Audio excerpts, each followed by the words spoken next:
کیا. اچھا یہ بات کہنے کی ضرورت نہیں ہے کہ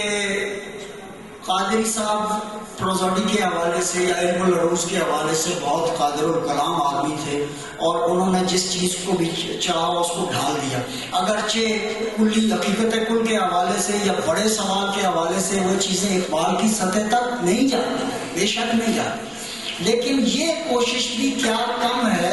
کہ انہوں نے نہ صرف ایک آہنگ یاد کرایا ہمیں,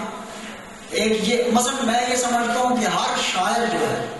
تازہ شاعر جو قابل ذکر شاعر ہوتا ہے, وہ ایک بھولے ہوئے بڑے شاعر کی دوبارہ قرأت پر ہمیں مجبور کرتا ہے. مثلا قادری صاحب کو پڑھ کے آپ کو لازماً آپ رجوع کریں گے دوبارہ اقبال کی طرف کہ اقبال کی تفہیم نو کا ایک اور سلسلہ شروع ہو. اب مجھے یہ پتہ نہیں ہے کہ ہمارے یہاں یہ جو لوگ مغربی ادب وغیرہ پڑھتے رہتے ہیں تو ان کے یہاں انٹرٹیکسچولیٹی جو ہے اس کا مطلب کیا ہے.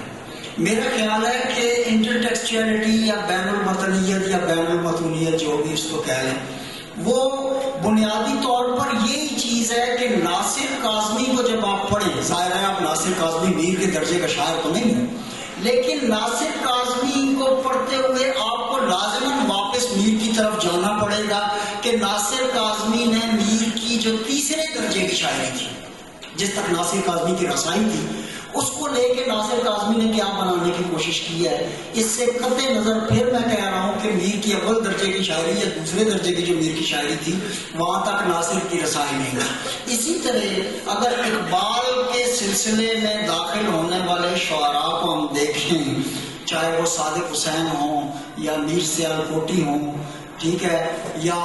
نوید دائم ہوں یا اقبال دائم ایون پنجابی میں جو ہیں, ان کو یا آج ہمارے قادری صاحب ہیں, ان کو جب ہم دیکھتے ہیں تو وہ جو سرود رفتہ ہے وہ اپنے بے شک پورے معنی سمیت نہیں لیکن اپنے آہنگ کی وجہ سے یاد ضرور آتی ہے اور ہم دوبارہ اپنے بزرگوں کی طرف رجوع کرتے ہیں. یہ جو کہا گیا ہے نا کہ میراث پدر خواہی علم پدر آموز, یہ بہت یاد رکھنا چاہیے ہمارے دینا کے نوجوانوں کو. مجھے نہیں پتا کہ علم العروض کے حوالے سے جو قادری صاحب کے شاگرد آج اس محفل میں موجود ہیں یا باقی کسی, ان میں سے کتنے ہیں جو ربائی کو اس کے پورے لوازمات کے ساتھ کہہ سکتے ہیں. ان میں سے کتنے ہیں جنہوں نے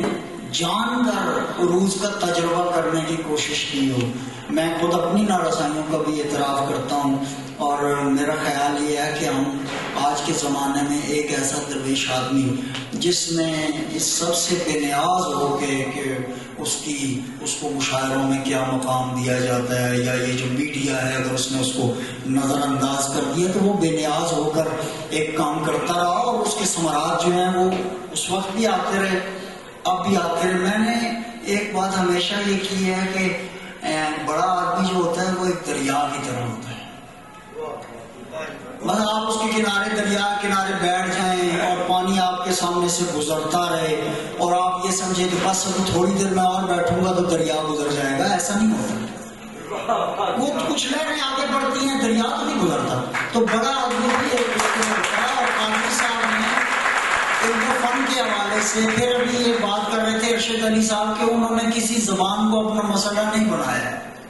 کہ یہ زبان جو ہے یہ اس طرح کی ہے اور یہ اس طرح کی ہے. ایک سنگم پہ آپ رہ رہے ہیں, ایک ایسی جگہ پر جہاں بیک وقت پنجابی کے اور پٹواری کے اثرات موجود ہیں. تو قادری صاحب نے اسے اپنا ورثہ سمجھتے ہوئے پنجابی کو بھی, فارسی کو بھی اور پٹواری کو بھی انہوں نے ایک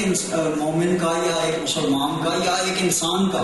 ورثہ سمجھتے ہوئے اس سارے کے سارے علم کو نہ صرف یہ کہ ایمبریس کیا اور بلکہ ڈائجسٹ کرنے کی بھی کوشش کی. اب اقبال جو ہے وہ ایک ایسا جن ہے جس نے اپنی بوتل میں کوئی جگہ نہیں چھوڑی.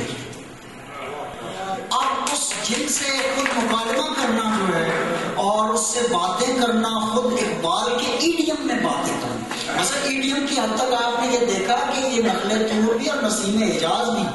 ایڈیم کی حد تک اقبال سے بات کرتی ہیں. اب آگے جو لیئرز ہیں, ملٹائی لیئر ہے اقبال, اس کی ڈائمینشن انسٹیٹیوشنز ہیں وہ تو ادب کا طالب علم جو ہماری طرح طالب علم ہے یا ہم سے سینئر جو طالب علم بیٹھے ہوئے ہیں، یہ ظاہر ہے آگے بڑھ کے تو اس کی تفہیم اور اس کی جو انٹرپریٹیشن ہے اس کو کرنے کی کوشش کرتے رہیں گے. میں اس بات پہ بہت خوش ہوا ہوں اور بہت مبارکباد دیتا ہوں کہ قادری صاحب کے چلے جانے کے جسمانی طور پہ ان کے غروب ہونے کے باوجود ان کے شاگردوں نے، ان کے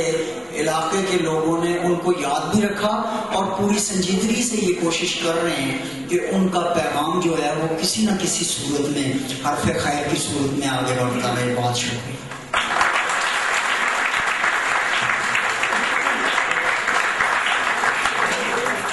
اب تو عثمان اپنے خیالات کا اظہار